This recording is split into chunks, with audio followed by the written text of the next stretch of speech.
Hi, I'm Joanne and welcome back to Crafting with Confidence. Winter's definitely on its way here, so it's actually one of my favorite times of year because winter is when I love to knit. Today's project is going to be to learn how to do a beginner scarf. This might be the first scarf you've ever made. We're going to make this with chunky wool with an optional fringe at the bottom. And this scarf would make a great Christmas gift or something to keep you warm during the winter months. To start this project, I'm going to remove the quilted table runner we did last week and tuck it aside so I have lots of room to show you how to knit. And my materials are going to include some size 6 chunky wool, nice and thick for learning how to knit, and some 6mm knitting needles. These are also good for beginners. And of course, for every craft project, we always have our scissors. The first part of every knitting project is to create a slip knot. This is the beginning of casting on, and I'm going to put my knitting needle into the slip knot and just pull it snug. Then I'm going to take that knitting needle and put it in my left hand with my long yarn in front. I'll take my right knitting needle, place it through the loop behind the left needle, take my long yarn, wrap it around, pull out the loop and pop the second loop right back onto my left hand needle, and now I have 2 stitches. Let's continue that process a third time. Put my right needle behind through the loop, wrap around my yarn, pull the loop off and add it onto the left hand needle. Now we have 3 stitches. Put my right needle behind through the loop, wrap the yarn around, pull the loop through, and add the loop right back onto the left hand needle. Put my right needle behind, wrap the yarn around, pull the yarn through, and put that extra loop back onto the left needle. We're going to continue doing this until we have 14 stitches. Now there are lots of different ways of casting on, but this is the way that my mother taught me when I was little. So I'm going to just speed it up here so we get closer to finishing this row.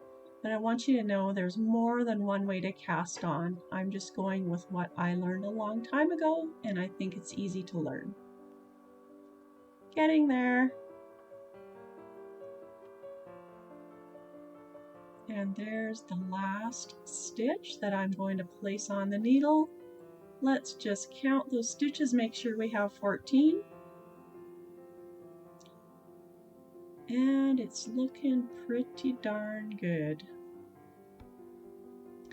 Now that I have my 14 stitches, I'm ready to start my first row of knitting. So I'm going to slide the needle behind just like I did when I was casting on, pull the loop through, but this time I'm going to pull that next loop off onto my right hand needle.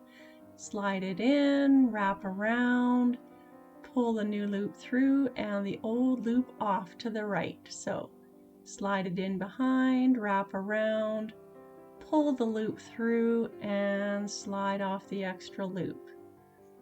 Behind, wrap around, pull it through and take it off.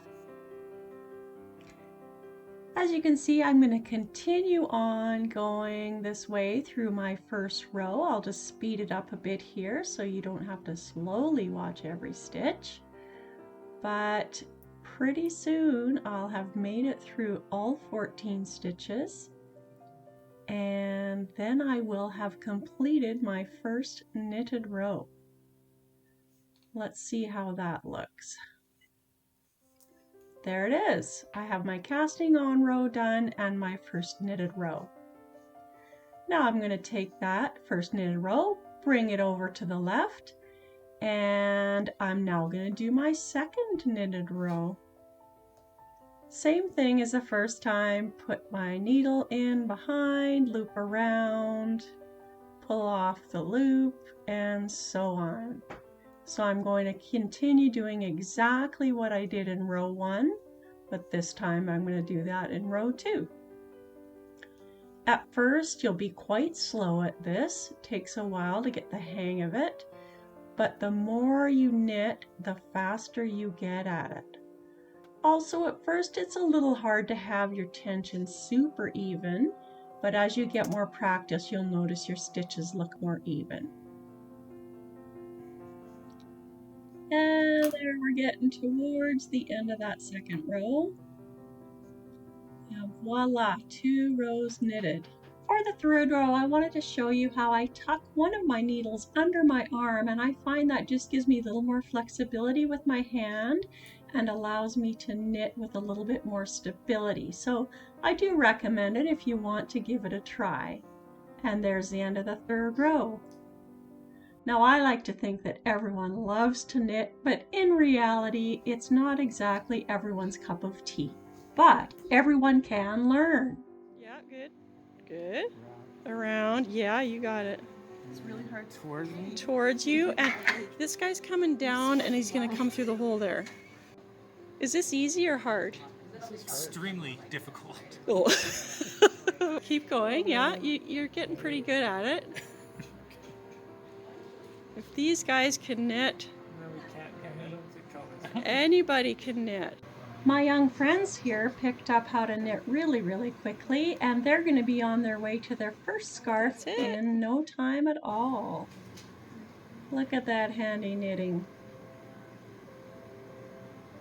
So back to our scarf project, I want to show you a technique that helps us make a really nice smooth edge on either side of the scarf. And this involves doing something a little different with the first and the last stitch on each row. So what I'm going to do with the first stitch is, instead of placing my needle from front to back, I'm going to place it in the back behind the other needle and point it forwards. Then I'm going to wrap my yarn around and pull it off. The rest of the row is going to go exactly the same as it normally does when I'm knitting. So I'll do that just like I did the previous rows. And when I get to the end of my row, then I make a little change. When there's only one stitch left, what I'm going to do is pull my yarn forward and slip on the stitch without knitting it. It's that simple. So let's try that again. What I'm going to do is, instead of putting my needle from front to back, I'm going to put it from the back towards the front, loop my yarn around, and pull it off. And now I'll just knit my row normally, just like I normally do. And when I get to the end of the row, I'll slip my yarn forward and put the stitch on without knitting it. After a while, you'll see that creates a nice smooth edge. And now I'm just going to sit on my couch and knit for a while, enjoying myself and taking my time. It's one of my favorite things to do, actually, to just sit and knit on the couch. It's getting a little bit longer, and I'll continue working. There you can see now it's looking more like a square, and even a little bit longer. You can see that the edge is starting to get that nice smooth look now. Sometimes I might take a break while I'm doing some other things, and then I'm going to compare it to the original green scarf that I showed you at the beginning of this video, and you can see the blue one's gradually getting as long as the green one. There we are.